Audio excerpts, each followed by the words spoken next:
Umumnya tahlil itu dibacakan kalau sudah mati umumnya. Ya maka jangan ikuti umum. Gitu? Jangan ikuti yang umumnya, ikuti tuntunan. Menurut tuntunan Nabi dianjurkan menuntun membaca tahlil bagi orang yang akan mati sekaratul maut itu. Tuntun baca la ilaha illallah.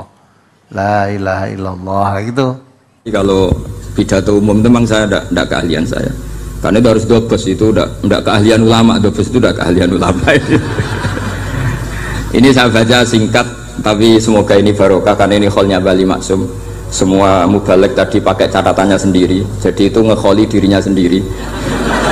Ini saya pakai orisinil kitabnya Bali Maksum, jadi saya mungkin penceramah terbaik karena sesuai konteksnya itu. Nah ini enggak. Ini kholnya Bali Maksum cerita syairnya sendiri tentang rokok lagi, bolot lagi. Yes. Ya semoga diampuni oleh Allah Subhanahu Wa Taala. Ini ngendikane beliau tentang meminimalkan konflik. Ini saya baca di bab Al-Mithalul Awal. Jawazu hibati thawabil qiraah wa shadaqah lil mayyit wa usuli thawabil qiraah wa a'malil birril mayyit. Kita berkeyakinan bahwa yasinan, tahlilan itu sampai ke mayit, itu boleh kita hadiahkan dan sampai ke mayit. Kata Bali Maksum, wa huwa min masailil furu' al khilafiyah fala yajuzu bi sya'nihi itharatul fitan wal jidal wal ingkar alal qail wal amili bihi wala alal mukhalif. Ini dari awal masalah khilafiyah, sehingga gak perlu jadi konflik yang berkelanjutan, baik kita menuntut yang melakukan itu atau menuntut yang menentang itu, karena dari awal ini masalah furu'iyah, sing nglakoni nggih monggo, sing nentang nggih napa monggo. Selama ini kan kita yang melakukan memaksa orang lain menerima, yang menentang memaksa orang lain menghentikan. Ini tidak fair, kata Bali. Kata beliau itu gak fair. Wala yang bagi ayaqa bainahuma ma la yang bagi wuquhu bainal akhwaini muslimaini. Kata beliau, wala in kana lil mani'i mustanadun fa inna li ghairihi mustanadan kadzalik. Kalau yang melarang tahlilan, melarang yasinan dikirimkan ke mayit itu punya mustanad, punya sanad. Yang bagi yang membolehkan juga punya sanad. Kalau ada kiai yang kalau pidato nangis itu sanadnya banyak dan benar, tapi yang uraan kayak Pak Duta Besar juga banyak. Semuanya ada sanad. Jadi kata beliau sederhana saja, kalau al-maniun, orang yang menolak itu punya sanad, kita yang membolehkan juga punya sanad. Tapi kata beliau dengan enteng, dengan ceria, ini masalah furu'iyah, nggak perlu jadi itharatul fitan wal jidal wal khisom. Kata beliau nggak perlu jadi perdebatan. Makanya pesan saya sama santri-santri kerap ya, sebetulnya masalah kita ini tercerabut dari ilmu. Coba dari awal Anda katakan yang tidak kunut itu Abu Hanifah, yang kunut itu Imam Syafi'i, maka melihat orang tidak kunut itu keren karena Al-Hanafi, pengikut mazhab Hanafi. Yang kunut juga keren karena pengikut mazhab Syafi'i. Tapi kita tidak, di zaman akhir kunut dan tidak kunut ini jadi politik identitas, sehingga yang nggak kunut itu Muhammadiyah misalnya, yang kunut itu NU. Mana ada Basim Asy'ari sebagai mujaddid atau mujtahid yang mengharuskan kunut, atau Mbah Ahmad Dahlan yang melarang apa? Kunut. Wong dua beliau sama-sama pernah ngaji Syekh Khotib Minangkabau, pernah ngaji Mbah Mahfud ketika di Mekah.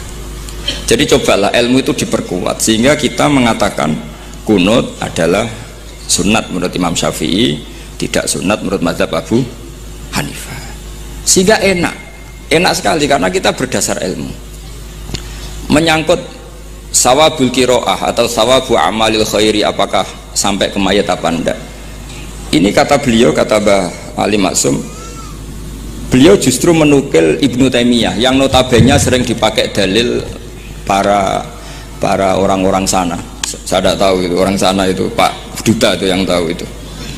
Itu kalau ini mirip kitab Said Muhammad. Jadi Said Muhammad itu kalau istidlal sering pakai Ibnu Taimiyah karena itu yang dipakai mereka.